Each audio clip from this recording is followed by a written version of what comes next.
Flaming Dragon Friday, Road Game Edition. Look, we're batting 1,000 right now on Flaming Dragon Fridays, David. It's a good start to the year. That momentum going.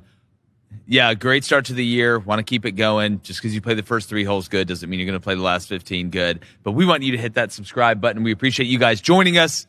Got a great show for you today. David, we've been doing these fun facts. You want cold fun fact open today? I've been absolutely just head over heels in love with them, especially the last 2.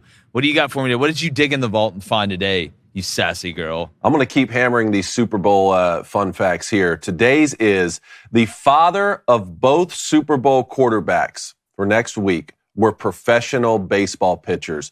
Pat Mahomes Sr., 11 Major League Baseball seasons. Sean Purdy, 8 minor league baseball seasons. So it runs in the genes, man. Good athletes.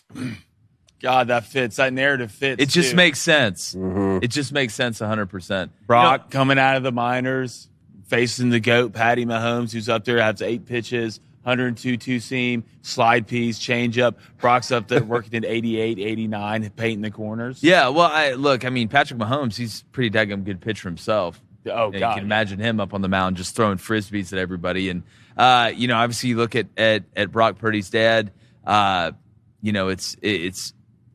one of the coolest stories to me. I thought one of the best moments last year in college football is when they panned over to him when everybody at everybody in the Niner Stadium was chanting Brock Purdy's last name. I thought that was a pretty cool moment to watch how emotional his dad got, because that's got to just be absolutely wild watching your kid go ball out in the NFL in general, let alone when you're Mr. Irrelevant and the last pick. So, David, that's another good one, man. You've got a week full of good ones. I like doing this. I think we should make this a staple. Shout out Andy. But no, I appreciate it, my friend. Alabama could be losing their offensive coordinator to the Seahawks. Tennessee's athletic director, Danny White, fires back at the NCAA. And the Commanders just hired Dan Quinn, which is like Diet Ron Rivera. Check it out and more on the Flaming Dragon edition of Crane & Company.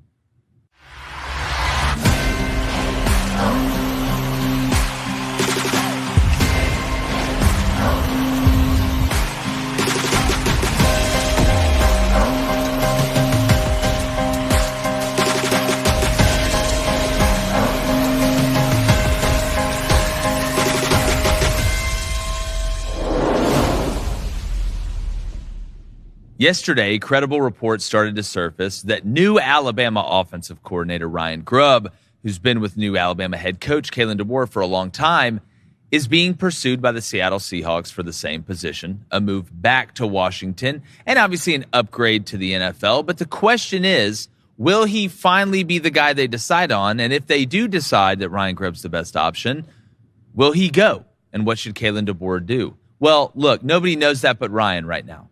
We'll find out more. The Seattle Times reported it. We've seen it in 247 Sports. This wasn't some back page sports column or just, erroneous blog that reported it. There's generally pretty good credible information that this could actually happen. So if you're an Alabama fan and Ryan Grubb were to leave to go to the NFL, what is Kalen DeBoer's next option?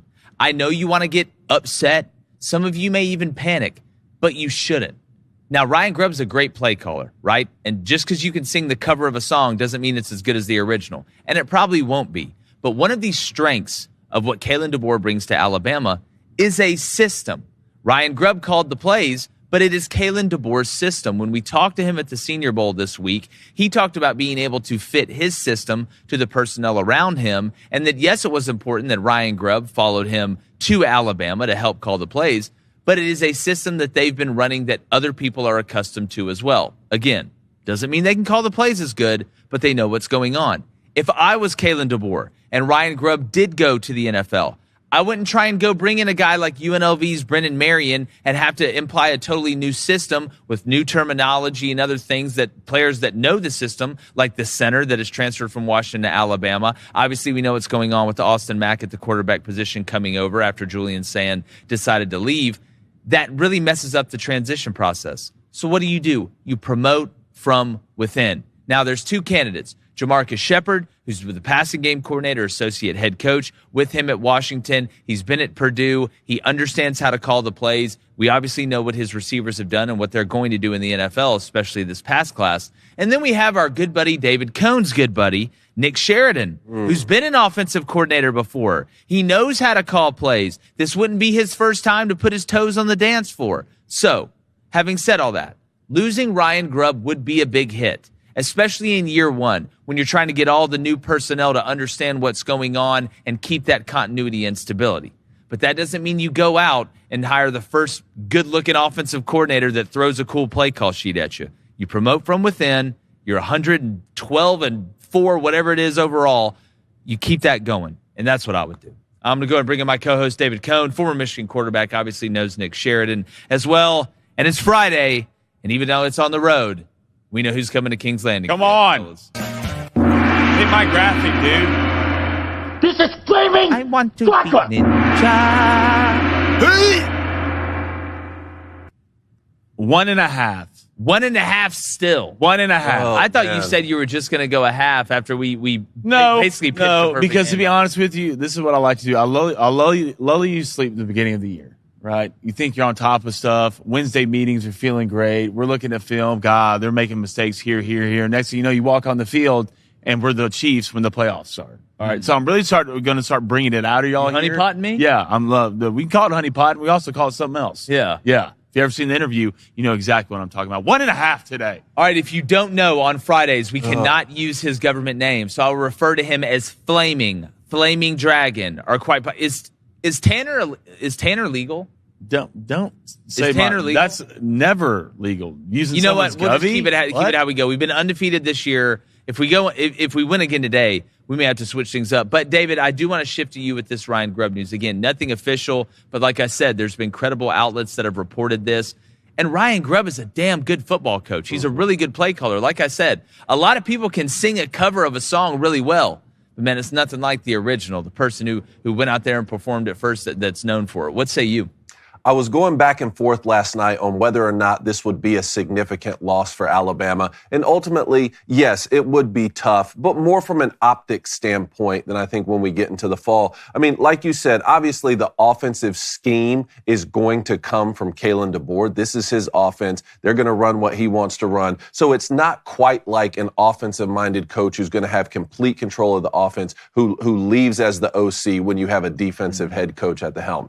At the same time, though, with Kalen DeBoer coming in his biggest job ever, you're the head coach of Alabama now. You're the guy following Nick Saban. This is when you need to take that CEO role more than any other time in your life. You know, I don't think Kalen DeBoer needs to be calling plays on the sidelines. That's why bringing in a guy who's coached under you almost at every stop you've been to. I was under the impression that Ryan Grubb was also at Indiana with them. That was not the case, but he was at Fresno. He was at Washington, obviously. This was going to be such a huge momentum changer bringing in Ryan Grubb so that Kalen DeBoer could take that CEO role.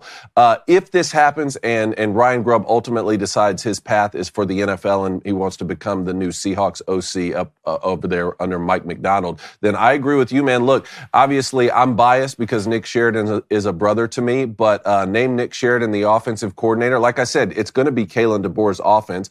Nick has coached under Kalen DeBoer for several seasons and even took the OC job for Tom Allen at Indiana when Kalen DeBoer left, and that was when Michael Penix Jr. got hurt. So, you know, like Nick was having to call plays as soon as Michael Penix Jr. went down and had, I believe it was an ACL tear that year. Either way, Alabama's going to be fine on offense. They're going to develop, but you do want to keep Ryan Grubb in town if possible, just because Kalen DeBoer's entire focus needs to be that CEO mentality as he sets foot in Tuscaloosa. Yeah.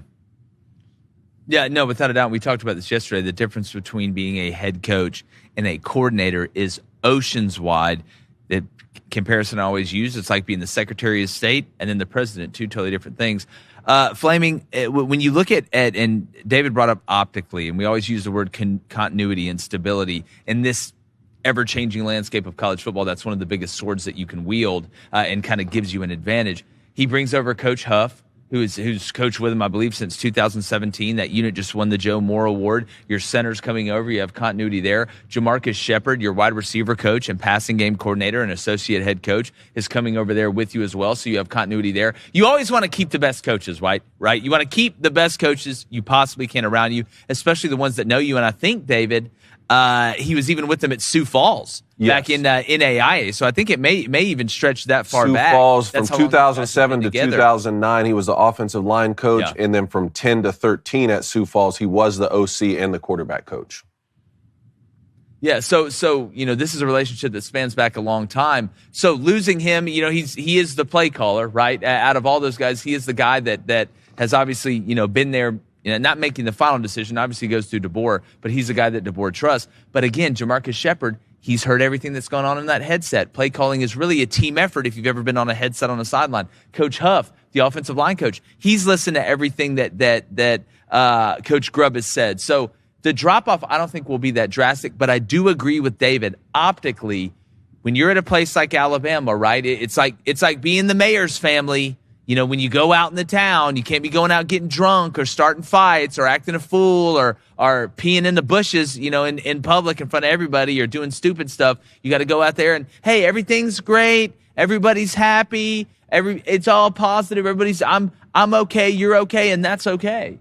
Okay. It's going to be a knock. Obviously it is. But the thing about it is, like, how long, Alabama fans, let's be realistic here. Right? How long you think Grubb was going to be there? Anyways? That's true. All right, because in my opinion, I don't think he's there for more than 2 years. I really don't. Hell, he might have been gone last year. I'm not worried about it. Okay, there's going to be somewhat of a drop off, but talking to these guys even yesterday, man, the continuity of these coaches, if you go back, there's nothing like coaching with a bunch of guys who coach with each other for 10 plus years. Yeah. All right. Especially on the sidelines. Because that's when the bullets fly. That's when you really find out who you're coaching with. On the sidelines, when the game is going, these guys never seen the panic. All these guys on this staff are winners, right? And that bleeds down in culture. That bleeds down to your players. Is it going to be a little knock for sure? But this was going to happen anyway. Mm-hmm. All right. Grubb is going to get a head coaching job somewhere anyway. So does it suck if you're a Bama fan? Yes, because you're not going to get the success if he does leave, but this was going to happen. Well, if you're an Alabama fan, let's be honest, you're used to seeing coordinators come and go pretty quickly. Yeah. Nick Saban was running a career rehabilitation center and center for coaches who want to do other stuff good too at Alabama. So it's just because, again, this is a new head coach. This is a new staff that this would make any sort of waves. Alabama's coordinators came and went under Nick Saban, but we all know what kept strong and kept true was that culture he built and the way he went about it. And Kalen DeBoer is going to say the same thing or do the same thing. Not exactly the same as Nick Saban. I want to make sure y'all hear me out, but he's going to instill that good culture that brings guys in that'll only help. Right, it's not going to hurt. We'll see how well they call the plays. That's a story for a different day. But make sure you hit that subscribe button, hit that like button. We got live calls. It's going to open up at 7:15 a.m. Central. I'm going to get to those pretty quickly today. I know we got a lot of people in the chat and that want to get through and talk about their team. There's a lot going on. But before we get to the Booster Club, I'll let you guys know. Look, it's Mardi Gras season where we're at right now. People are going to be going out, right, having some adult beverages or some cold sodas, as we like to call them. And if you don't want to have that feeling the next day, that bad feeling because you went out the night before, well, the scientists at ZBiotics, they cracked the code. It's a real Nicolas Cage National Treasure situation. All right, nobody's getting younger. Let's be honest. All right, 1 or 2 beers out with the guys, for some people can lead to a not-so-fun morning. I know other people consume more. Just do it responsibly. But that's why you need to make ZBiotics your first drink of the night. Here's what it is. We'll make this very simple. You drink ZBiotics before you go out and drink, and then you don't feel bad the next morning, all right? Because they attack a toxic byproduct. It's not dehydration that gives you that bad feeling the next day. It's a toxic byproduct in your gut, and they figured out a way to attack it. So drink ZBiotics before you go out, then go have a great time. I'm telling you, you'll sleep a lot better, and you'll wake up a lot better, and that's the most important part. So go to zbiotics.com/booster. That's zbiotics.com/booster to get 15% off your first order with code BOOSTER at checkout. It's backed with a 100% money-back guarantee. So if you're unsatisfied for any reason, which you won't be, they'll refund your money, no questions asked. That's zbiotics.com/booster and use the code BOOSTER at checkout for that 15% off. Whether you're in college or whether you're old and already got all your knowledge, I'm telling you, drink ZBiotics before you go out and have a good time. You will thank me, maybe even personally on social media. You may even DM me telling you how much you like it. zbiotics.com/booster. All right, let's get to the Booster Club. All right, Chad. Remember, if you do donate and it's on topic, I will read it immediately. If not, we'll definitely get to it at the end of the show. We're going to start off with Ozeki Andrew. What is up? He says, college football coaching ranks are getting gutted because of the no guardrails on NIL and the transfer portal. So I see this narrative out there. And is it going to affect some guys?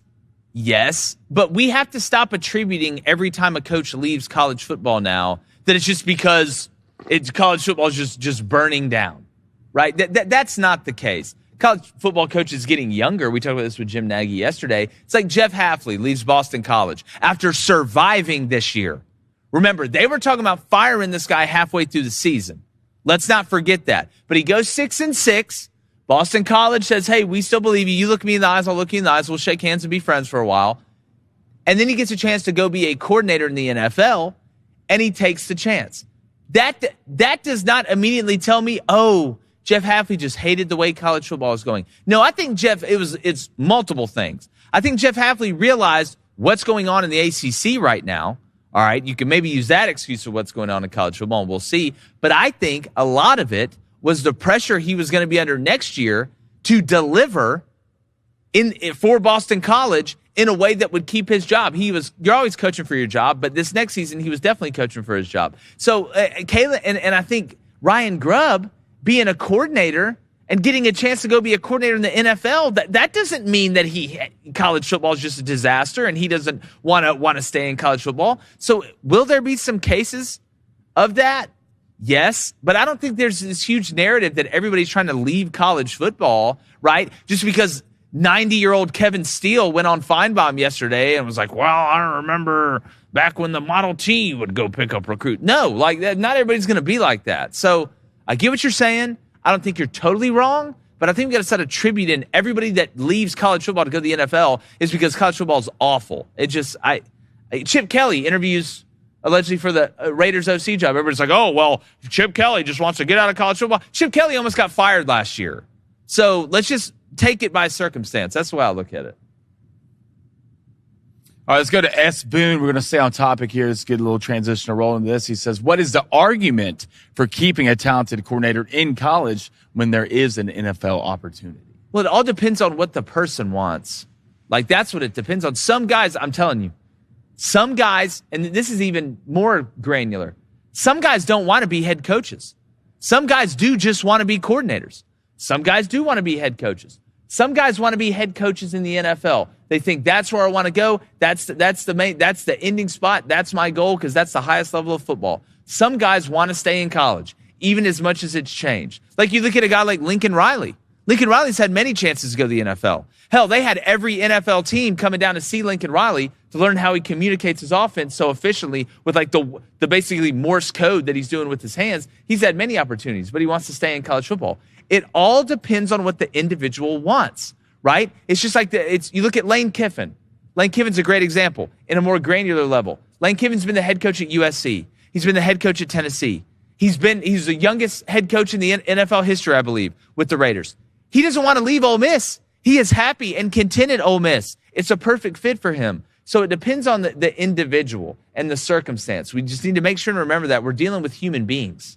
Yeah, my bigger worry with what's going on in college football is that more and more guys, because every coach has to make a decision at some point in their career. Do I want to go on an NFL track or do I want to go on a college track? I mean, the Bill O'Briens of the world who flop back and forth every couple years are more rare. Most guys are either NFL guys and let's try our hand even if we have to take a couple seasons off. I want to be on that level, or I want to be a college coach. My biggest fear of what's going on with college football is more and more guys at a younger age are just going to make up their mind to go for the NFL track, right? And then that will affect their career really permanently. The good news is, though, there's only so many NFL jobs, right? Like, there's only so many openings that come available. And two, there's so much money in the college game that even if we lose some of the greatest coaches to the NFL level or to retirement early, there's still going to be plenty of people who want to take those positions. And even if it becomes a younger man's game, that may not be a bad thing to have other guys have opportunities.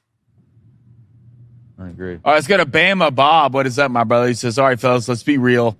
Bama would only have Grubb for a year or two anyways. He is that good. Kind of rather would get it out of the way now. See, I disagree with that, though. Flaming Dragon, really? Go ahead, Dave. Yeah, Go ahead. well, I disagree with that because he's only been there for 2 weeks. I mean, all these other coordinators who have been leaving Nick Saban every year, they usually do it after a championship happens. So you win a national championship, the coordinator leaves, Nick Saban replaces them. I mean, we're like this first couple weeks in this very first season, this is the most important part for Kalen DeBoer to set the foundation of his tenure at Alabama. Now, ultimately, like I said, I don't think it'll be that big of a deal on the field. It's more of an optic standpoint. But the idea that, oh, well, he was going to leave next year anyway, so let's just go ahead and get him out of the way since he's been on campus for 2 weeks.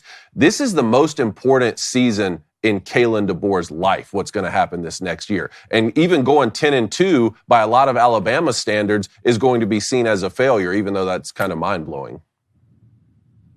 Yeah, David, I agree with you 100%. You're in the infant stages of the biggest job of your life at Alabama. And Ryan Grubb has been with Kalen DeBoer. He's obviously paid his dues with Kalen DeBoer. Here's what I would say to Alabama fans. You don't have control over it either way. You would obviously want Ryan Grubb for as long as he could possibly be there, but it's not the Titanic sinking if he does leave, and there's one big reason why, David. You're bringing over personnel, and you have a quarterback in Jalen Milroe that is a veteran, that is older, that if you were going to have to get away with having a new offensive play caller or a guy that maybe not to the level of Ryan Grubb, no disrespect to anybody else, you for sure don't want that first year to be with a quarterback that has no experience, that may have redshirted or maybe played a couple snaps or something like that. At least Jalen Milroe would be there, who I think is going to be the starting quarterback. That's what Kalen DeBoer kind of inferred when we talked to him yesterday. You don't want to have to clear that hurdle with a guy that's never been there, right? Two guys basically doing it for the first time. But I mean, you obviously want Ryan Grubb for as long as possible. I mean, that's basic. But Bama Bob, I feel you. I feel what you're saying. Okay, we can go and say Jalen Milroe's going to start for Alabama next year. Yeah, for sure. Okay, for sure. Good. Right? Got to be. David, right? I don't think there's any other direction you could go.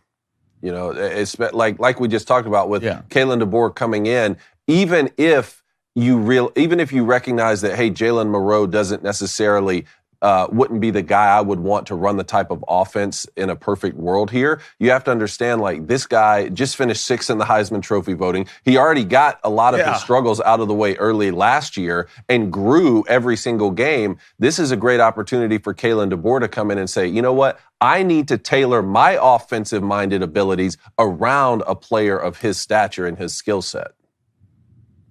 Who we said about Tommy Rees the entire year. Yeah, the whole year. So the whole year. Like, he finished 6th on the Heisman list. The fact that we're even talking about this blows. All right, we're going to get back to the Booster Club. Remember, the phone line's open at 7:15 a.m. Grab some merch. We're going to throw the link in the chat as well. Make sure, I know there's a lot of people in the chat. Y'all hit that like button and make sure you are subscribed. TikTok, what's up? Live on TikTok as well. Make sure you subscribe there. Rumble, however you're consuming the Crane & Company. We appreciate it. David, get to a little rapid fire, man. A lot of stuff going on. Let's do it, man. Someone finally took the Washington Commanders job. Dan Quinn is going to be the new head coach. He was the defensive coordinator with Dallas. Obviously, we remember his time with the Atlanta Falcons. It took him to the Super Bowl, and what was that, Jake? Year 2 there? That's when the Patriots had the big comeback in that game. Obviously, Dan Quinn has had a lot of success at the NFL level. He's going to be walking into what I believe is a tough situation in Washington, but got early draft picks. They got a young quarterback in Sam Howell. We'll see how he wants to feel about that. And they had a good defense last year. So how do you guys feel about Dan Quinn's ability to turn Washington around? Well, I think the Washington job is one of the worst in the NFL. And there's a reason I think they missed on a lot of guys. David, here's where I'm at on it. So you fire Ron Rivera, which I understand that move, so you fire an old head that played defense, was a defensive coach, that has taken your team to the Super Bowl and lost, to hire an old head that's a defensive coach that's taken a team to the Super Bowl and lost. And is coming off one of the most horrific performances or underperformances by a unit that has as much talent as the Cowboys defense has in the playoffs against the Packers. I get firing Ron Rivera, and I like Dan Quinn. I've heard nothing but good things about Dan Quinn, about the way he treats people and the way he treats players. But I just feel like it's the Spider-Man GIF. Like they're just pointing at each other. Like what did you gain by firing Ron Rivera and then hiring Dan Quinn? What did you gain? To me, you hired basically the same guy. One's just a little bit bigger than the other. I hope he does well. I know they got the number 2 pick, something like that. The Commanders have. Commanders, yeah. And I've seen that Drake May, maybe a guy. I know they have Sam Howell. I know they have some pieces. That organization's been a disaster thanks to Snyder. But I just don't. Why would you not go? Why would you not do something different? You did the same thing. But what's the problem if you're the Commanders right now? I mean, you have one of the worst defensive rosters in the NFL. So to fix the immediate problem, I understand why you get Dan Quinn. But you had a defensive coach though. Yeah, but Ron Rivera's been out of it for a minute, man. Ron hasn't been same since the Panthers went to the Super Bowl. Dan hasn't been the same since the Falcons went to the Super Bowl. Dan's been coaching pretty damn good on defense until they played the Lions this year. One of the best defenses in the NFL. I'm not saying the Cowboys weren't good on defense, but again, if you're tired of eating butter pecan ice cream, you don't stop eating butter pecan ice cream. Drive your ass to the store and buy another bucket of butter pecan ice cream. Like, I just feel like, and you're going to draft a quarterback at 2? And you're going to bring in Dan Quinn, supposedly draft a quarterback at 2, and you're going to bring in Dan Quinn? I don't get the methodology. I don't understand that. Here's what I think happened? I think they missed on so many guys, they just had to hire Dan Quinn. Yeah. That's what I think I don't happened. think they had That's what it looks like to me. I don't think they had a plan beforehand. But I mean, and if you don't have a plan, you could do a lot worse than Dan Quinn, because there were other franchises who wanted to take another shot on Dan Quinn. I mean, I have the numbers up here. We talked about 8-8 in year 1 in Atlanta, then the 11-5 year that got him to the Super Bowl, which I think in large part was because I made the Falcons run out hype video that year, but that's a different story. And then 10 a lot of people think that, Dave. 10-6 that next year, and then 7-9, 7-9, and then started 0-5 before he was fired. I mean, okay, here we go. You went to Dallas and had Micah Parsons and Diggs and all these guys, and y'all still absolutely just got your pants pulled down at the school play in front of God and everybody by the Packers. Yeah. But again, this is a settle. You know, this is a oh my God, I just woke up. I'm 36. I'm not married. I have a good job. I want to have a family. I'm just going to go out there and try and marry the first decent girl that I see. After I've been turned down by every good-looking one that I walk and talk to in the bar. If there's a positive for the Commanders, I mean, you're seeing a lot of young offensive coordinators have success in the NFL. If you can hit on a good offensive coordinator, and they're getting hired as head coaches. I mean, not really. Are staying in Detroit. Yeah, but obviously there's still more out there. I mean, if you make the right hire, if you hit on this hire on the offensive coordinator job, Dan Quinn's a good defensive football coach. All right, he's been doing it for a long time, so that defense will be shored up to a certain extent. The real question is 2 things. All right, do you go for a quarterback at 2, and who's going to be the defensive coordinator for the Cowboys? Yeah, well, it's again we get into the Cowboys. That's a discussion for another day. But again, you're the head coach, right? So you're not fully in charge of the defense, but you obviously be heavily involved in the defense.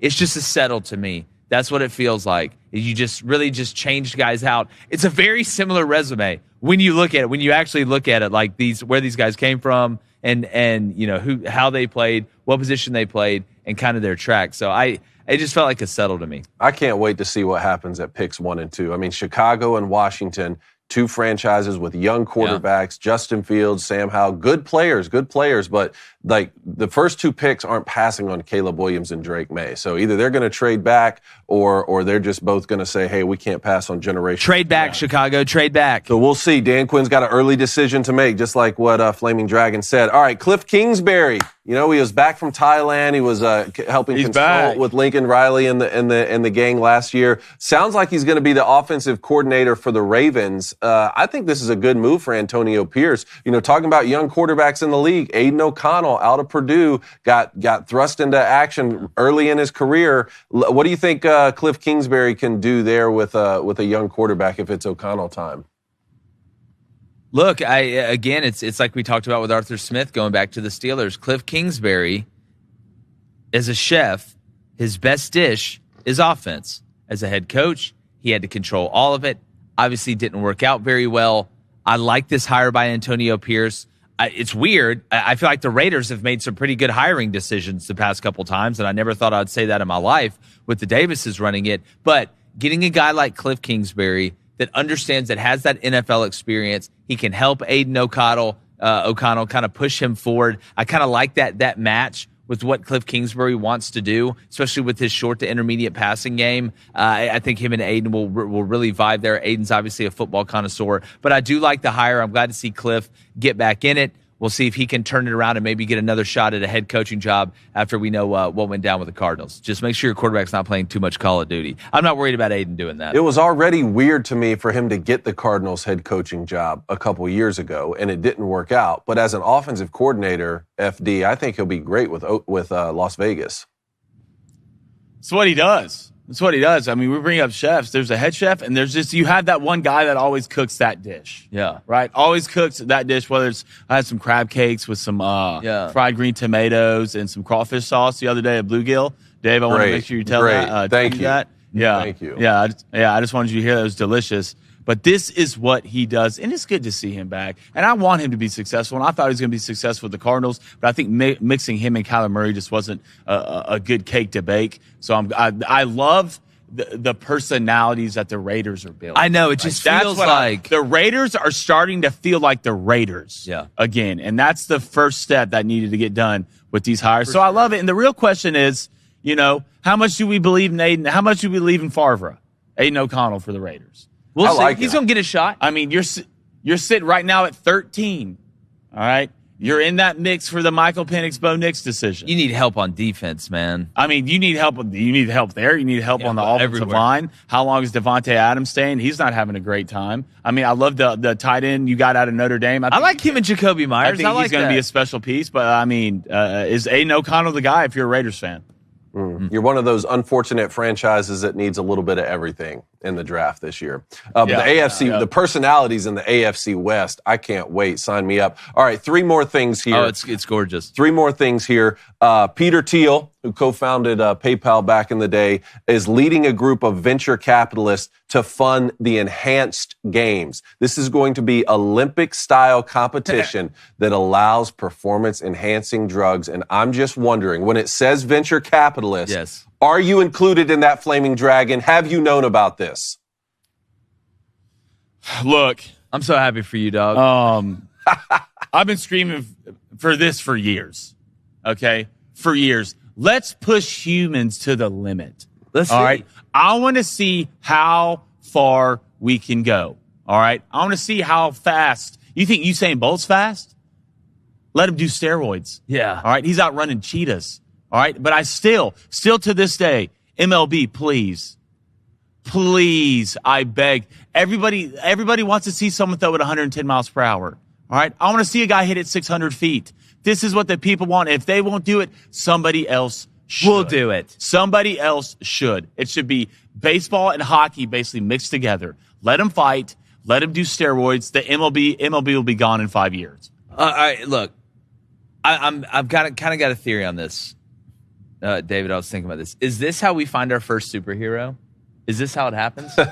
Like this is like, does this not have just superhero origin story written all over it? Like, oh yeah, Greg, he decided he wanted to do the Enhanced Olympics. We pumped him, pumped his guts full of testosterone and whatever else goes into it. And then all of a sudden, he's climbing up the side of a skyscraper, throwing a villain off the top of it. Like all of a sudden, he's jumping like from building to building, and then you look up, oh my God, how many records? Spider-Man. How many records do you think are going to get broken? You have to put those records like in their own category. No, they have to be like I'm fine with that. You can't compare that to like normal unenhanced human, or like we have in the Olympics now, kind of enhanced human.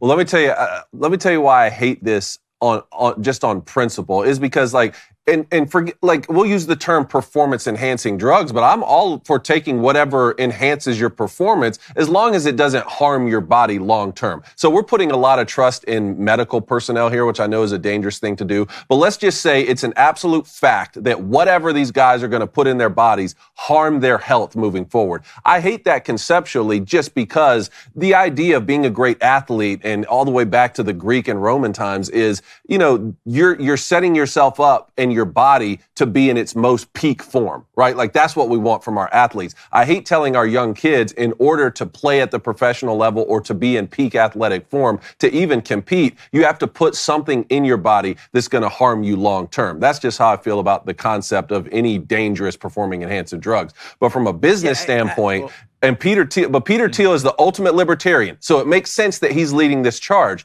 From a business standpoint, this is the best way to do it, right? To have a separate league where everyone knows what's going on, so it's not in secret, and let the guys who want to do that to their body go compete separately. Don't confuse it with the Olympics. Don't mix it with the Olympics, and don't bring it to the professional sports leagues like NFL, MLB, NBA, but have a section of society where that's welcome, right?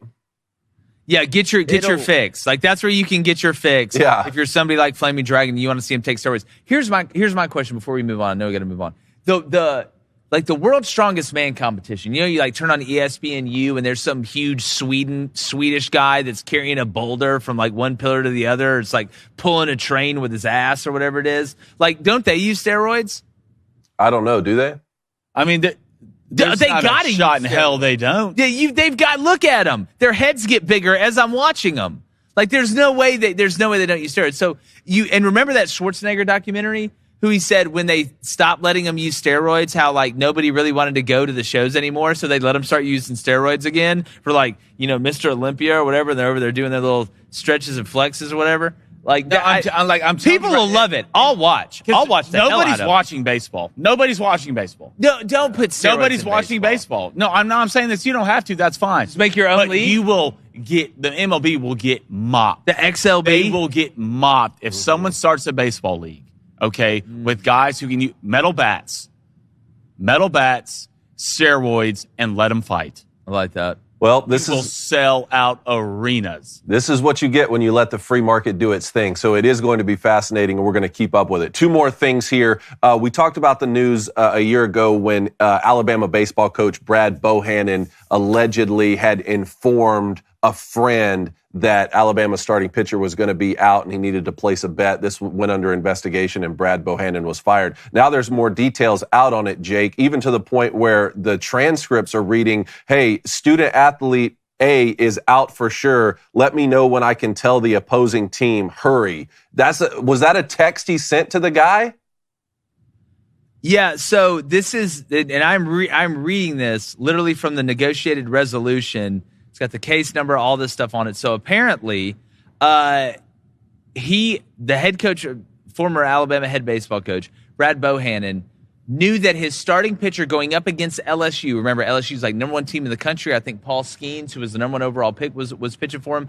Bama's pitcher, so your Friday night guy, wasn't going to be able to pitch. So they were going to have to put another guy in there. Bohannon texted his bettor and said, hammer LSU. Student athlete 1 is out for sure. Let me know when I can tell LSU, hurry. So this is where this is very deep. This is very, very bad. Like, this is so much. This is almost Keyshawn Butte 01 as your DraftKings or Sportsbook book username, whatever it was. Like, this is that level of bad.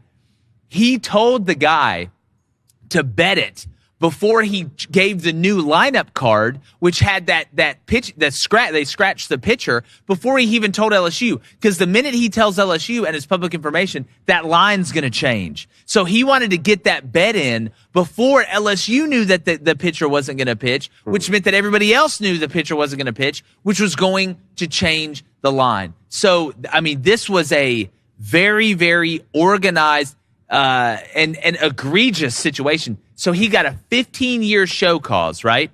15-year show cause. And if somebody does want to hire him during this show cause, he has to sit out 5 regular seasons. He's done. you were caked anyway after this, especially with this info that's coming out. But goodness gracious, it's worse than what I thought. I thought the man said on the way up there, hey, we're playing LSU. They're really good. We've watched the tape.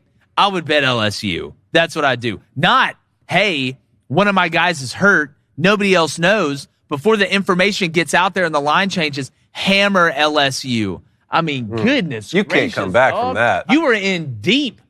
You were Donnie Brasco, man. I mean, that's messed up. I'm just more pissed off he didn't text me.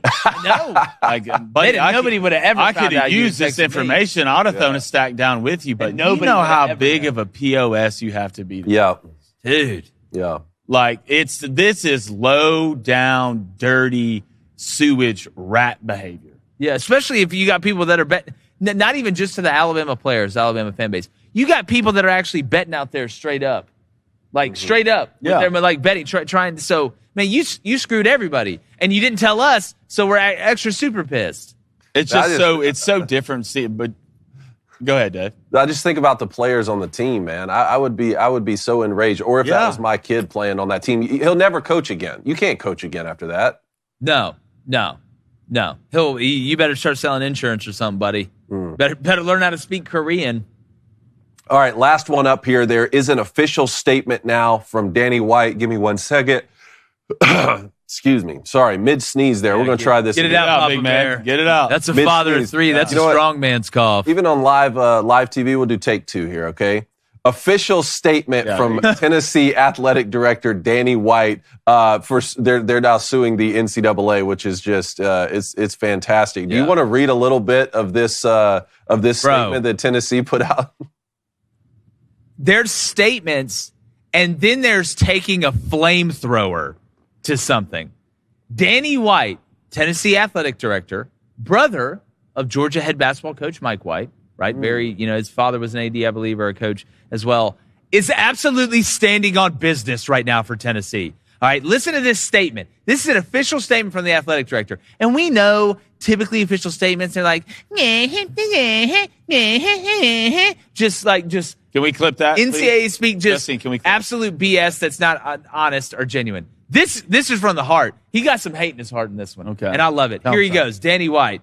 The NCAA generally does not comment on infractions cases because there's a rule against it. However, that has not stopped them in the past from leaking information to the media as they did this week about us. Their actions made this ill-conceived investigation public and forced us to defend ourselves. It is clear that the NCAA staff does not understand what is happening at the campus level all over the country in the NIL space. After reviewing thousands of Tennessee coach and personnel phone records, NCAA investigators didn't find a single NIL violation, so they moved the goalpost to fit a predetermined outcome. They are stating that the nebulous, contradictory NIL guidelines written by the NCAA, not the membership, don't matter, and applying the old booster bylaws to collectives. Last sentence here. If that's the case, then 100% of the major programs in college athletics have significant violations. Just dropped a truth bomb on them. This wasn't a we're not going to comment. This isn't a we don't agree, but we don't want to get into a tit and tat back and forth. This is you guys are full of it. I know you're full of it. You know you're full of it. Everybody else knows you're full of it. So I'm just going to blast you on social media. Good for Danny White, and he's 100% correct. And before anybody sits there and says, oh, this is Tennessee just saying, oh, everybody's doing it, so we shouldn't get in trouble. No, there were no rules before this. They're getting retroactively punished for rules that didn't exist, written by the people that are punishing them. Instead of doing what I said and saying, you know what, Febreze Brothers, fresh start, clean slate. We didn't have rules that came out with NIL. We're not going to punish anybody retroactively or anything like that. I love it. I love the transparency here by Danny White. And in this case, this isn't being butthurt. He is 100% correct. And there's more schools' names that are coming out there. So before you point and laugh and cast stones, they're coming for you next. They're coming for you. It's like they say about the border. They may be coming through Texas and Arizona right now, but eventually they're going to make their way up. And they're going to find you. And then we're going to find out. There's more schools coming. And for the Tennessee fans out there who sided with the NCAA against Michigan, or they sided with the NCAA against Mason Smith's case at LSU, you need to sit down and shut up. I don't want to hear anything from those Tennessee fans. You can't even stand up and defend yourself right now. Sit down. And these other schools that are coming out, I'm going to say the same thing about some of them too. But, the Alston case and the O'Bannon case, we were talking about this with Jim Cavalli a couple of weeks ago. But, it clearly said, okay, the NCAA can't prohibit student athletes from capitalizing on their name, image, and likeness. But the NCAA still had these holdover rules, right, Jake? That was like, okay, well, boosters still cannot be involved in the recruitment of a college athlete. That was sort of like how they wanted to keep NIL from becoming pay for play. Again, I understand the NCAA trying to uphold these guard rules and some of their rails, some of these guardrails that we've talked about and some of their rules. But again, we've talked about this ad nauseum, the picking and choosing of when to enforce these things and not updating the language, as far as I can tell, not updating the language in those rules. Not at all. Constitutes a violation after you lost those cases. That's what I don't understand. And Tennessee knowingly broke rules to gain an advantage. Maybe Michigan did the same thing. But again, the language is so vague. How do we know that Tennessee hasn't operated in some sort of gray area here? And the NCAA is trying to punish them through the court of public opinion without even issuing a statement of wrongdoing. No, I'm with you 100%. Like James Carville said on Old School, that was perfect. That was perfect. But we just got our coffee. Hadn't had one yet this morning. God. This morning. David, we see you sitting in Nashville just sipping your delicious cup of coffee. But look, even though we're on the road, even though we may not have some Black Rifle right now, we're going to get it when we get back. And that's the best way to wake up. And they fuel the Daily Wire every morning. Not only do they have ready-to-drink cans for people that have an up-tempo offense lifestyle, all right, they also have a coffee subscription that gives you the chance to purchase limited edition flavors. All right, some of our favorite, Gunship, Power Llama. Again, the bag is deep. We're getting ready for the Flamin' Dragon one. All right, we know eventually Black Rifle is going to figure it out and get that Flamin' Dragon. It's in the works, done. dude. Stop saying it's in the works. These things take time. You keep saying it's in the works. It's not in the works. Take time. You don't know if it's in the works or not. I know it's not in the works. That's what I do know. But I also know Black Rifle Coffee is a veteran-founded coffee company that's operated by principled men and women who honor those who protect, defend, and support our country. And with every purchase you make, they give back. So save money and drink America's coffee. Go to blackriflecoffee.com. Use promo code BOOSTER at checkout for 10% off your one-time purchase. That's blackriflecoffee.com. Use promo code BOOSTER at checkout for 10% off your one-time purchase or first coffee club order. You love the show. You love us. You love great coffee. You love America. God, you're going to love Black Rifle. That's right up your alley. But, all right, David, I want to get back to the Booster Club in a second, but I just for 1 millisecond have to say what Blaine was talking about last night while we were out to dinner. Oh, with California Dreaming last night? Okay, there it is. That's there it is. See? You know what? Go to the Booster Club. Go to the Booster Club. No, we'll go back. We'll go back to it later. No, now the suits are messed up. We'll do it later. Okay, now I'm messed fine. Now it's we'll go to the up. Booster Club. We're going to start it off with tactical Matt Foley. He is tactical, I'll tell you that. He says, how many other teams have filed lawsuits against the NCAA overnight? I think there's a lot that are going to be made public here in the next couple of days because they know what's coming down the pipe. These people talk. We know that Virginia has. They joined it with Tennessee. I think you are going to see right now I know of 2 other SEC teams I think that names are about to drop. A Big Ten team that is a humongous brand. But here's what's the problem with the NCAA. You're not winning this. Okay, I'm going to go ahead and tell you. And I forgot which coach came out and said it, but he was 100% correct. It's like you're not going to win any of these lawsuits where you're trying to take NIL privileges away from the players. You're going to lose those in general, even if it was just Tennessee versus you. But now all of a sudden, we saw that, and this is the crazy part, and this is what I wanted to get to. We see Georgia come along and Ohio State come along and these other big dogs come along and they pile on you. Now they're going to bury you underneath the jail is what's going to happen. And I saw something yesterday, got an update on my phone. The NCAA made $2 billion worth of revenue in from 2022 to 2023, something insane like that.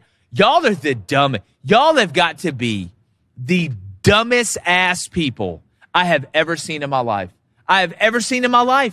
Just, you know those people that are so smart, but they're really stupid? Like the person who can figure out like halfway the cure to cancer, but doesn't look when they cross both ways and gets hit by a dump truck. Like that type of person. Like I feel like those are the type of people that work at the NCAA. Y'all are the dumbest smart people of all time. It's just the truth.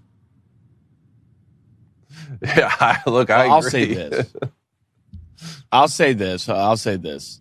They're walking into uncharted territory. Well, you're walking in the lion's You den, just pulled up. You just sailed your ship up to some uncharted territory.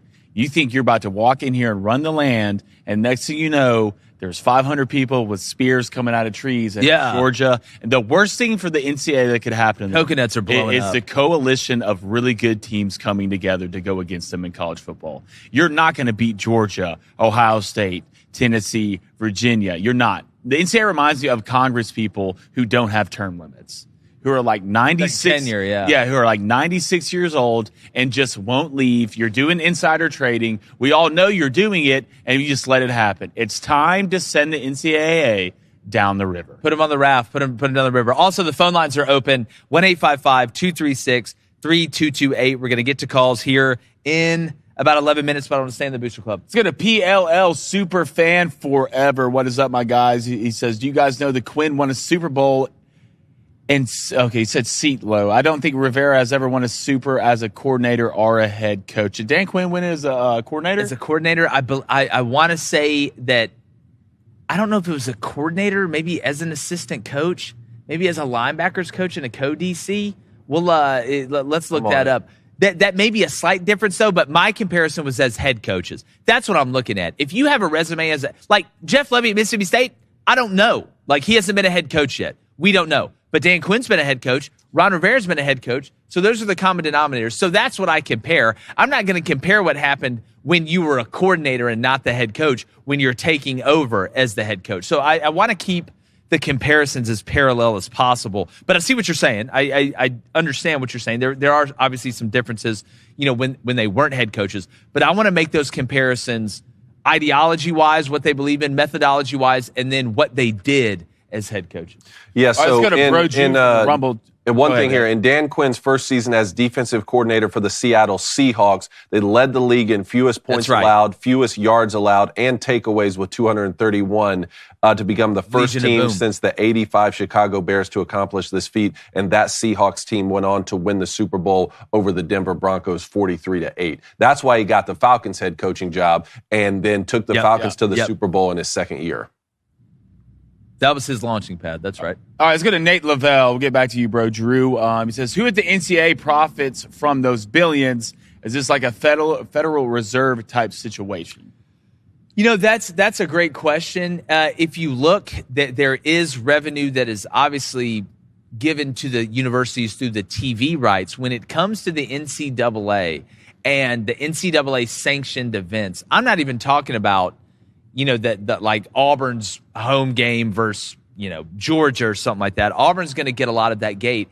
It's the ticket sales, right? For are they getting a portion of that for obviously they're getting it for March Madness, right? In the bowl games or anything where it's in an NCAA tournament or format or like the College World Series and stuff like that. What I'd be interested to see is how the revenue is shared throughout individual teams' gates. Like, if just use Auburn, for example, if Auburn sells out Neville Arena, right, the basketball arena, what portion of that, because you would think there'd have to be a kickback, right, David? There's got to be some percentage that is going to the NCAA, because the NCAA is providing the, scorekeepers and referees and things like that. So there's got to be some sort of, we need to look into that. That's a great question. Yeah, I mean, the NCAA, it's great to have a governing body when you have all of these different sports, right, and sports at different levels. I think the, football separating from all of the other sports is got to happen first and foremost.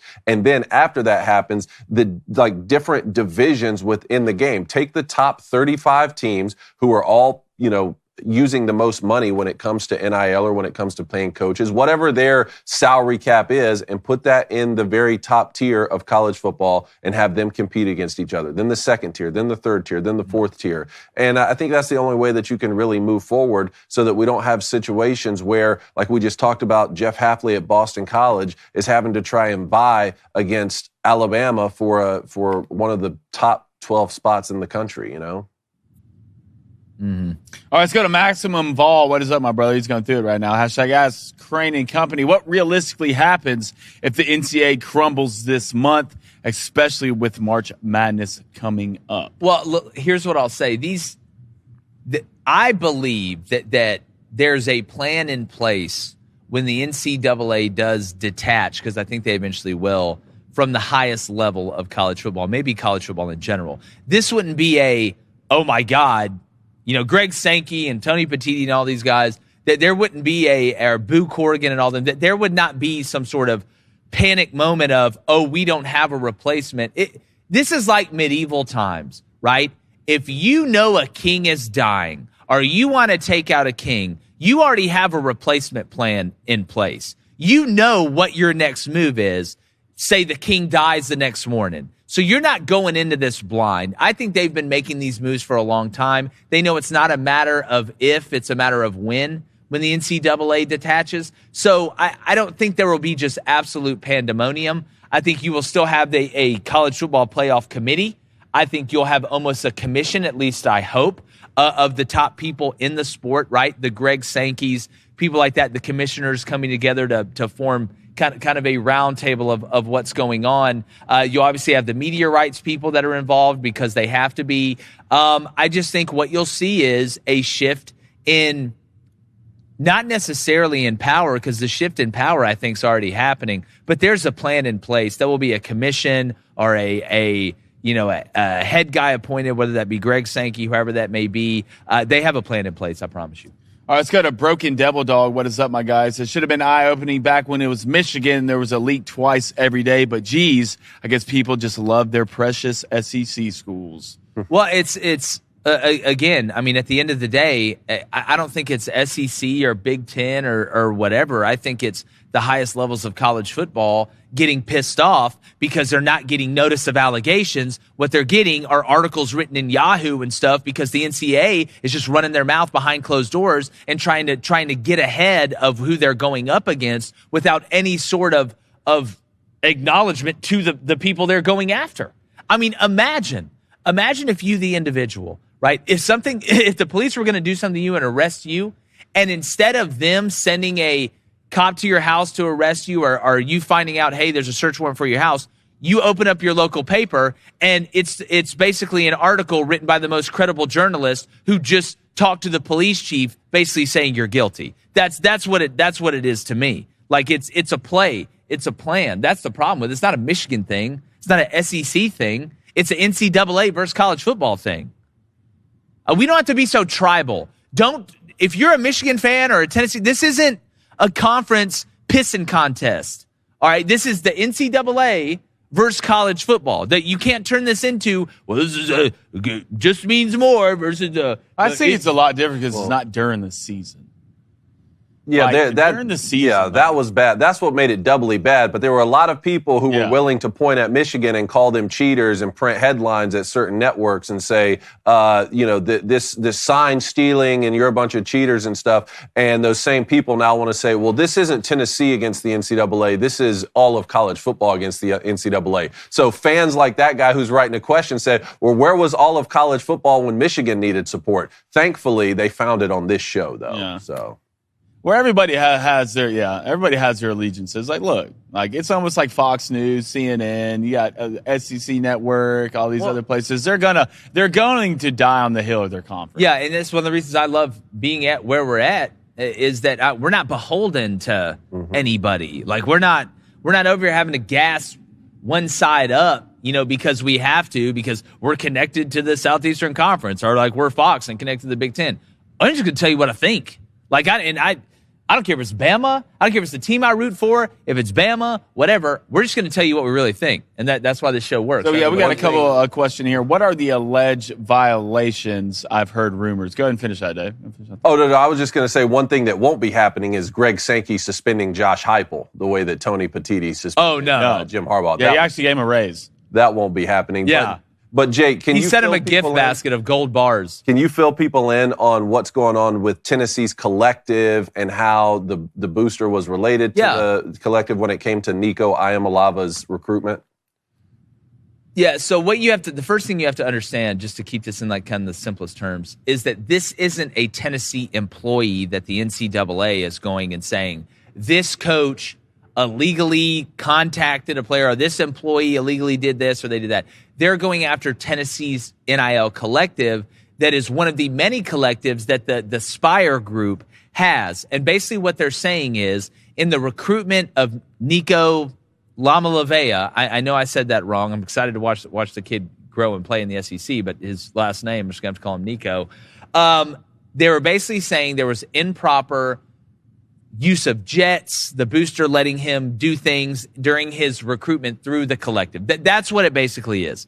And if that's the case, and that's what you're going after Tennessee for, that's why when Donda Plowman put out that statement that she put out, she said this isn't even about a Tennessee employee. That's a big caveat, right? Because it's a booster that is connected or had donated or was in partnership with the collective. So if that's the case, and you're going after Tennessee for that, then you are, just like AD Danny White just said, you are going to have to go after every major program in the country, because what do you think they've been using the collectives for? Because you didn't give them any rules. Like, this is the dumbest thing I've ever, this is the dumbest. So I know I'm just getting inordinately upset about it the more I think about it, because it's so stupid. Because you're going to have to go get everybody now. Danny White's 100% correct. You have to go get everybody, and you're going to lose that. You're going to lose that, all right? It's true. Why don't you go hang out on Moron Mountain? How about y'all do that? How about y'all all get together and go hang out on Moron Mountain or Dumbass Boulevard or wherever y'all are supposed to be? This is just the stupidest thing ever, and it could have been avoided.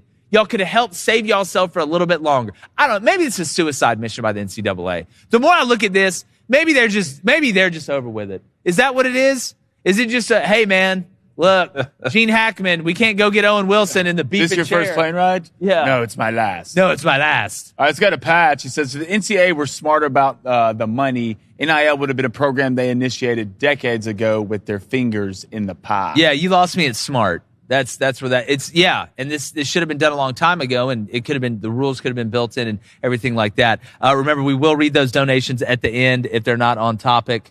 All right, one more, and then let's go to calls. Let's go to Bradley D. He wants to know, aren't refs handled through the conference and not through the NCAA? I believe so. They have to be NCAA certified to be able to call NCAA games. Now, when it comes down to who pays them, I know you obviously have your conference affiliation. That's why you see in bowl games, hey, it's a Mountain West crew that's doing this game or whatever. But you have to be certified by the NCAA. So there is a process where they have to interact, obviously, with the NCAA, and then they go to these meetings where they're updated on the rules, because they are enforcing the rules, right, that the NCAA has. There's no different rules for SEC and college football and then Pac-12, right? The rules are the same. But as far as who pays their salaries, I believe it's the conference that pays the salary. I'm not 100% sure on that, but I do know the NCAA is involved with the officials because they have to be. It's a good question. All right, you want another one? Yeah, let's get to calls. All right, let's go to William in Alabama. William, how you doing? Will, what's up, buddy? Good morning, guys. Will, Can you what is hear me? going on? Yes, sir. Oh, Yeah. nothing much. Just hanging out on a Flaming Dragon Friday. It's your friendly neighborhood youth pastor back. Welcome back, brother. And if you guys ever start, Welcome. It's a beautiful Flaming Dragon Friday. yes. If you ever start accepting applications for a Booster Club chaplain, just let me know. You got it. Well, look, hey, just say it's. Give me your favorite verse out of the Bible. Oh, do you want my actual favorite verse, or do you want a cheesy one? Your actual favorite. Be real with him, son. It's got to be Romans 8:28. Okay, you're hired. Booster Club chaplain. Let's get it, baby. We needed one. William, you got it. You're in. All Sister right, Riggs, remember that. Hey, we'll Queen do Riggs, so many remember morning that. devotions, it'll make your head spin. God, I'm already All right, devoted. I'm a big prayer breakfast guy. I feel you. So what I actually wanted to talk about is, I'm a big hockey fan, but I'm also a big disc golf fan. And I wanted to talk to you guys about the ongoing Natalie Ryan situation. I think you've heard about that before. Yeah. Yep.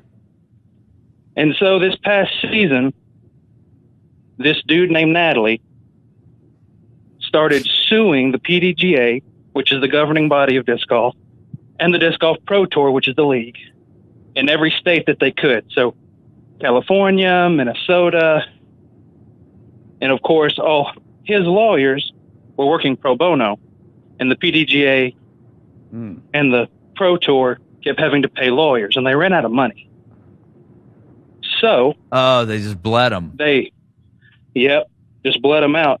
And so what they did is they established something they called the United Series. So essentially, Natalie could play in every state where they had laws where they could sue the league. But in every other state where those laws didn't exist, he still couldn't play.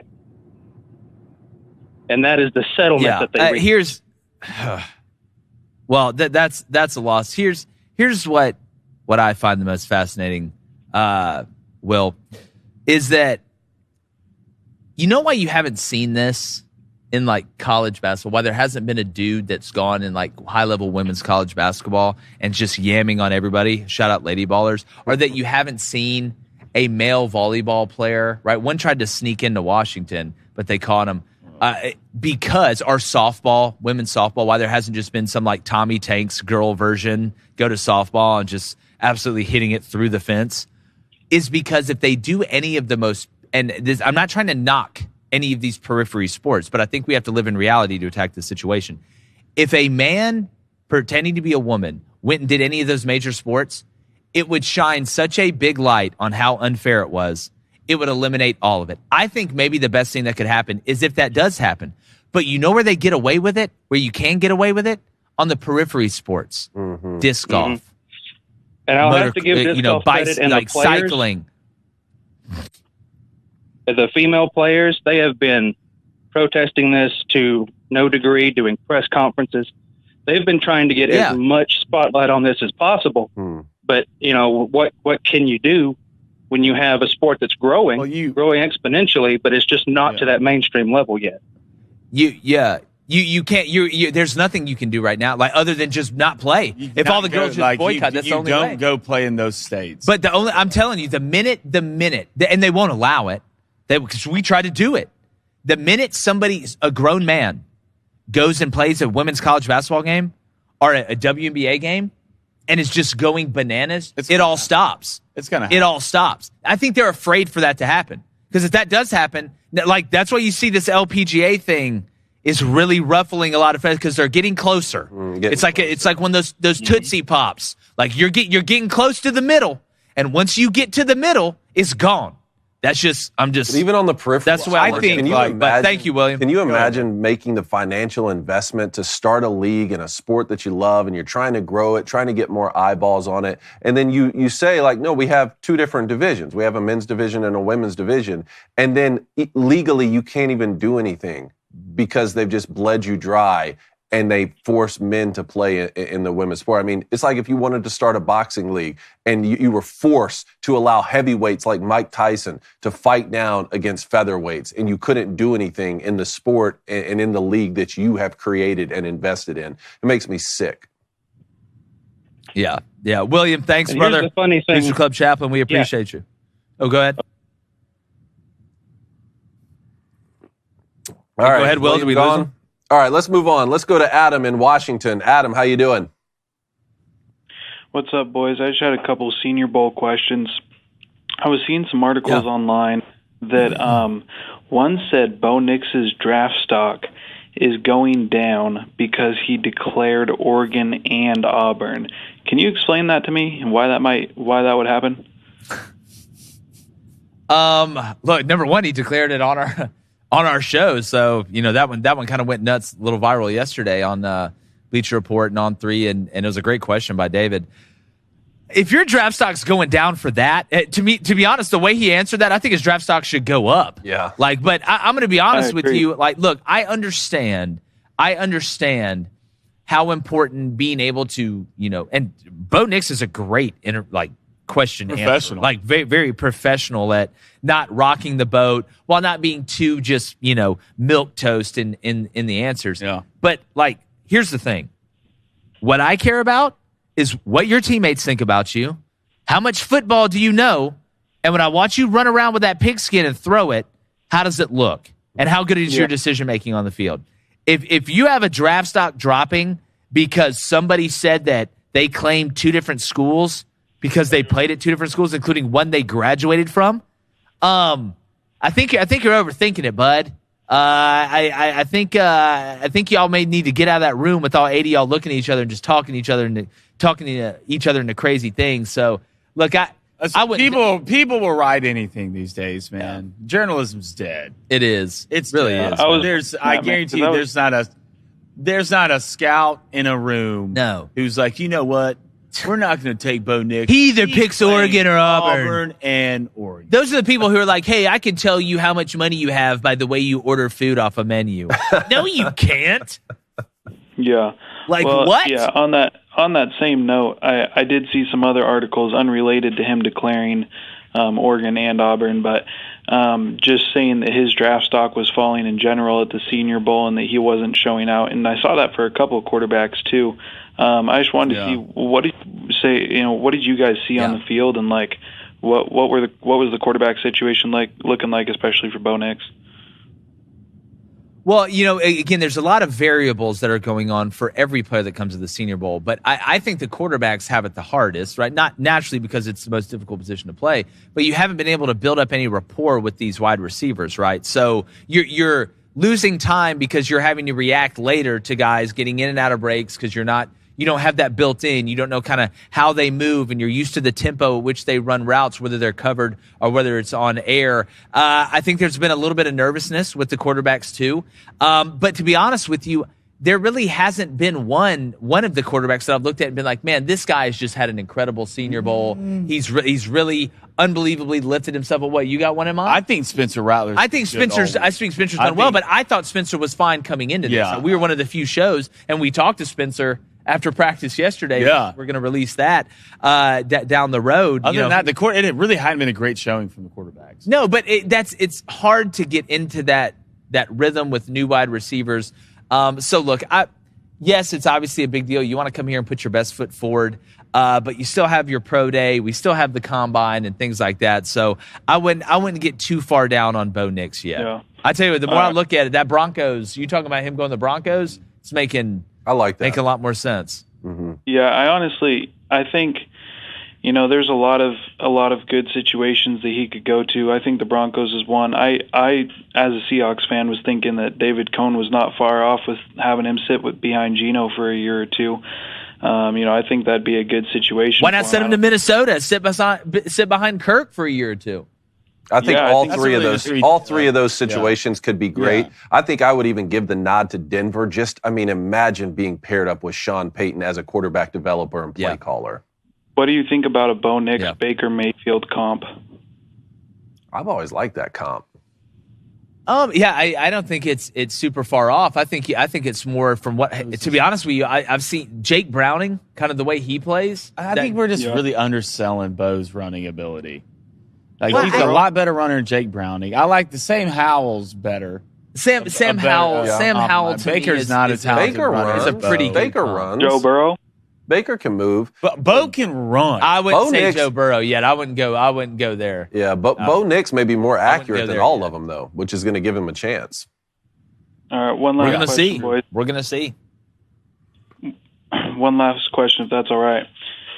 Who do you think will end the season top 3 in the Big Ten? And what do you think Oregon's chances are for beating Ohio State at Autzen Stadium?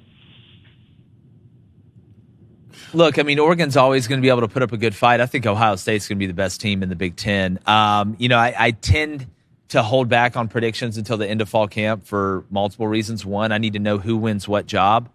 I need to know who's hurt. And with the transfer portal, I need to know who's on what roster, to be honest with you. I would put Ohio State right now 1.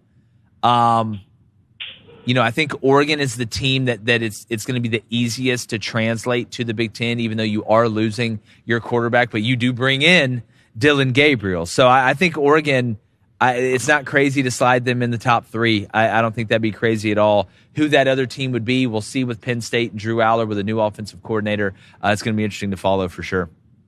Yeah. All right. Thank you, boys. Thank you, call, Adam. man. Appreciate it, man. All right, let's go to Chris in Birmingham, Alabama. Chris, how you doing? Hey, how are you guys? 205, baby. Good, man. Chris, what's up, buddy? Hey. So this is the second day I've listened to you guys, and I'm loving the show.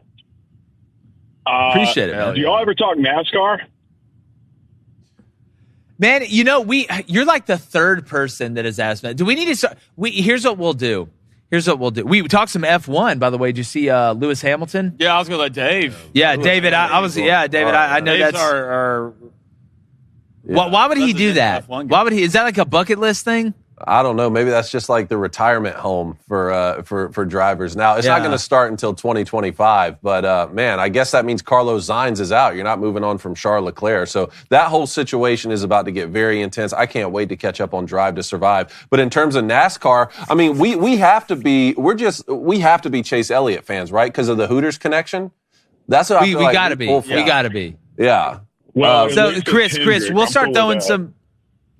Who's your driver? Okay, there we go. Who's your guy? Kyle Larson all day, every day. Kyle Larson? All day, every day. Gotcha. Okay. God, it's larceny out there. I don't talk NASCAR a lot, but I've been to Dega about 3 times. Yeah. You want to talk I've never been. I want to. You want to talk be in about the middle. a good time now. Yeah, and I want to be in the middle. Chris, we'll start throwing some NASCAR stuff in rapid fire for you, my friend. We appreciate you. Spread the word. Hey, sweet. Thanks, man. Y'all have a good day. Hold down Birmingham for us, Chris. You too, Call in again soon, man. All right, let's go to Brian in Boston. Brian, what's up? Oh, our guy. What's going on, gentlemen? What's up, man? I think the chaplain forgot to mention that disc golf league airs on Wednesday nights live on ESPN 8 The Ocho. Yeah.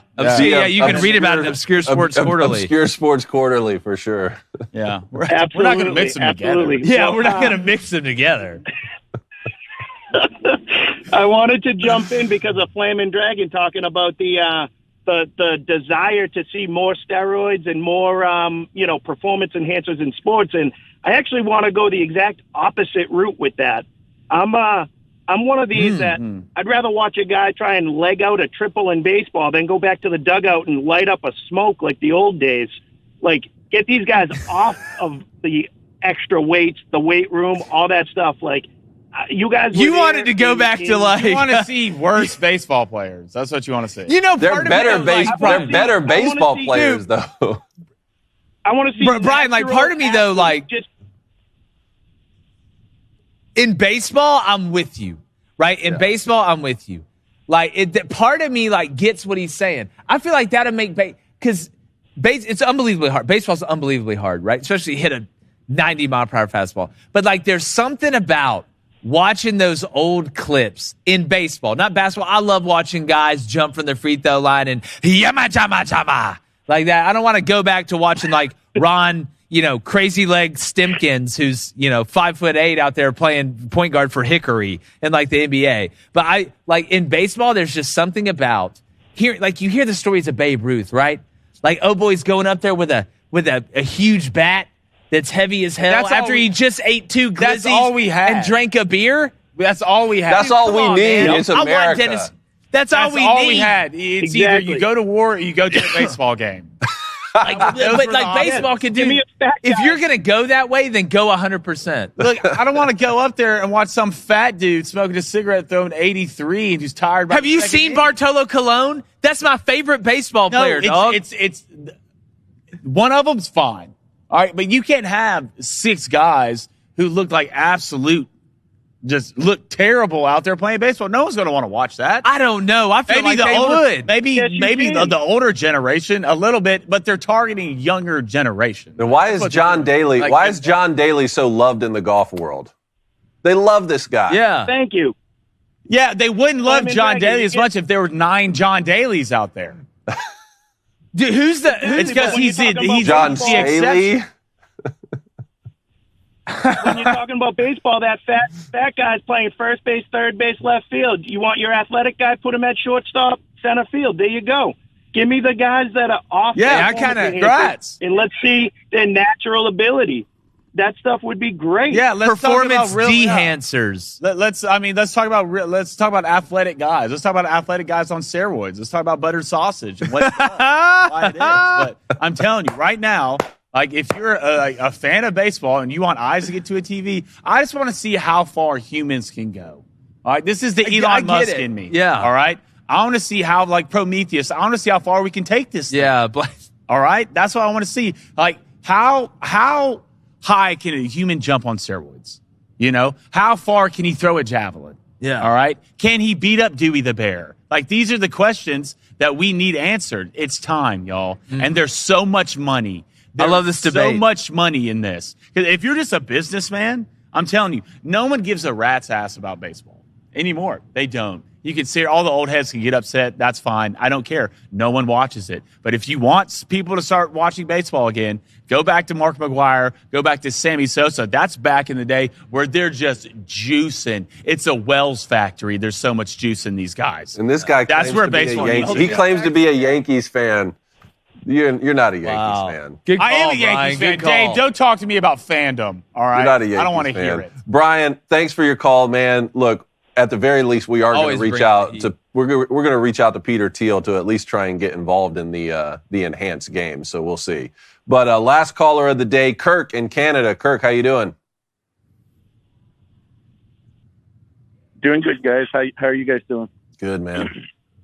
What's up, man? So your first caller said Romans 8:28, but I thought to myself, man, some of your listeners might not even know what Romans 8:28 is. So I'll read that if you don't mind. Go ahead. And it says, and we know that all things work together for good to those who love God, to those who are the called according to his purpose. Awesome verse. Amen. There it is. That's what I'm saying. That's why instant check. That's why you're in. It's again, sell me this pin. You want to be a salesman? I Grant Cardoned him. What about Romans? Sell me this pin. What about Romans 15:7? Whoever thy bed against the flyers shall perish down below. Oh, my word. Oh, man. What's the hockey update, Kirk? Yeah, since it's Friday, we're going to talk real quick. There was a massive trade this week. The first place Vancouver Canucks gave up a first-round pick, a conditional fourth-round pick, and 3 other players to get Elias Lindholm from the Calgary Flames.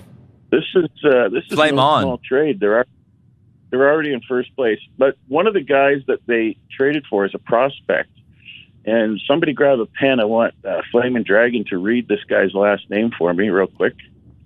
His first name is Spencer. His last name is, are you ready for it? Go ahead. It's B-R-Z. Go ahead. B-R-Z. First 3 letters, U-S-T. U-S-T. E-W. Yep. E-W. I-C-Z. Or in Canada, I-C-Z. I-C-Z. So B-R-Z-U-S-T-E-W-I-C-Z. Yeah, pronounce that. It's what's his first name? Hunter? Yeah, you got that one. It's Hunter. It's Hunter Brucich's witches. It's Hunter what? Hunter Brucich's witches, dog. That's all Brucich's. Thank you so much for everybody. Can I just give a real shout out to everybody in the chat for not donating to make me read hockey names? It's so great. It's so great. Thank y'all for so much for not doing that. Yeah. Brucich's Kirk, witches. just let us know. Skyhook, man. Kirk, how do you pronounce it? I'm not even sure, boys. He's a prospect. He hasn't even played in the It's Brucich's witches. Brucich's witches. If I had to guess, it would be Brucich's. But I'll check and get. That sounds wrong. I just call him Hunter B. Yeah. Cardi B, Hunter B. Kirk, appreciate it, man. Thanks for calling in. We'll talk to you next week. And Jake, here's your friendly end of show reminder. Hey, we're hitting this under. I feel like they said it. I feel like they said it again. Roma said, see, if you'd have put it at a half, you'd have hit. And no one But you didn't.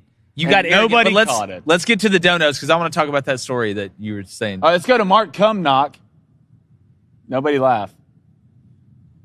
A $2 donation, Mark. Thank you. You didn't put anything under it, so right now I'm looking for what you said because I'm going to find it. And aha! It says, address this. Tennessee has a law on the books for NIL that supersedes the NCAA guidelines. Law trumps guidelines. Well, I'm going to have to see if you're saying it's a state law by Tennessee. It's a state law by Tennessee. I'd have to look at that. I don't want to comment on something that I don't know. Let's go to Chase Mills, $5 donation. Been doing my whole life, bro. It says, just placed a nasty future for 100 bones. Adley Rushman to win AL MVP this year. Not crazy. Plus 1,900. Orioles are going to be a fun team to watch. They're young. They got a bunch of young gunners, including one from Selma, Alabama. I think he may have won an AL Rookie of the Year, maybe. My boy Gunner over there. Big Auburn guy, by the way. Let's go to Steve's trading card frenzy. $10 donation. Steve, we got to get you those headshots. Says, I'm late to the show, but it was so worth it. I hit a 12-game round-robin parlay last night. Stevie. And it was plus 194. Let's give him a Stevie. Wow. Also, the action figures, get with me and we can form a plan. Great hit on the round-robin. Good job. Plus 194, boy. Stevie. I love to see it. Let's go to Ryan Gay with the $5 donation. Ryan, good to see you back in here, buddy.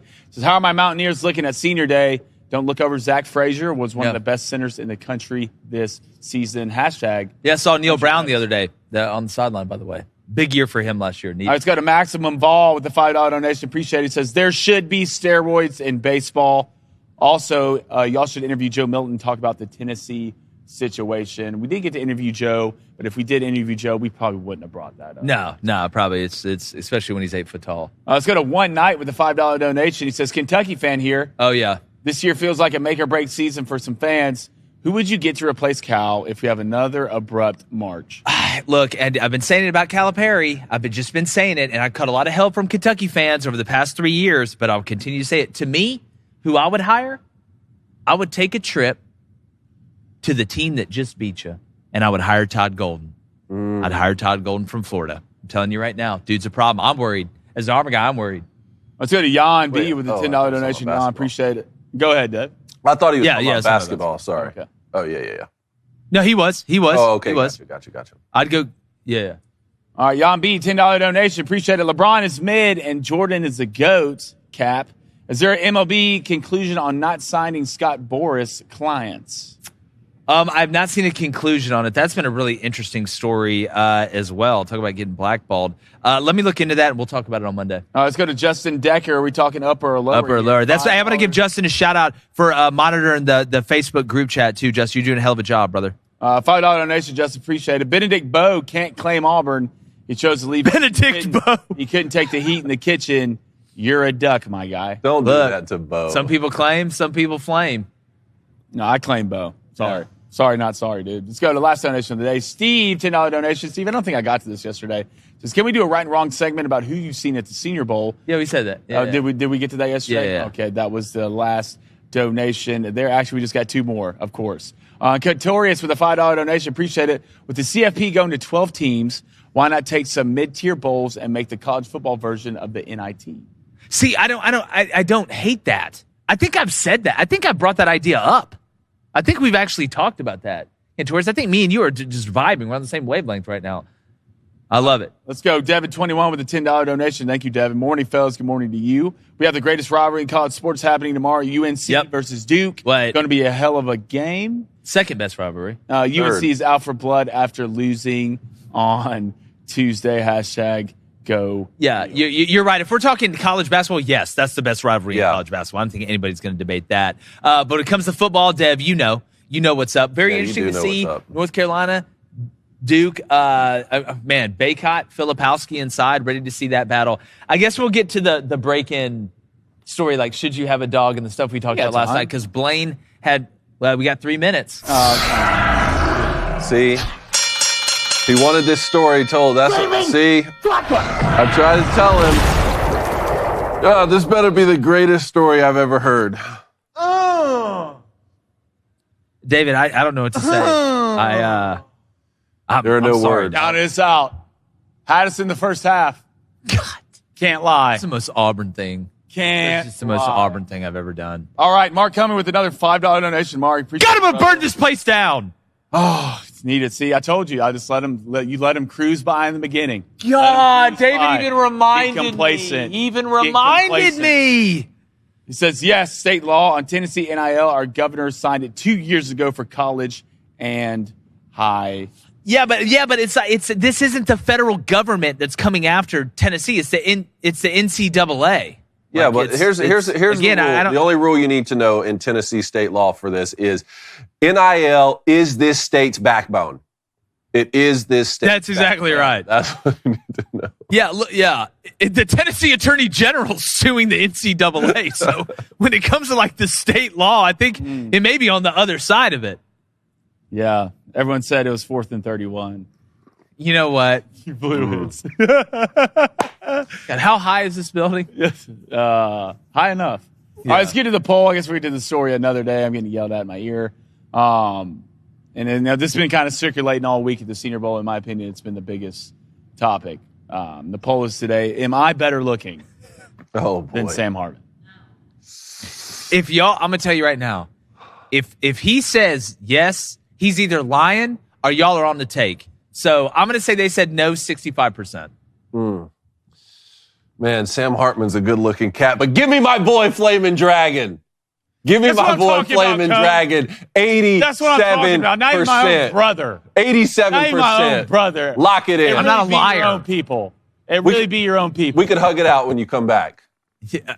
I mean, if I was a Disney character, I'd be Pocahontas. Yes, 72%. Wait, was the question, is Sam Hartman better looking than you? Or was it that you're better looking than Sam Hartman? The real results. Yeah. No, 66%. Wow, I was right on it. Yes. Wow, I was right on it. That 34% in here.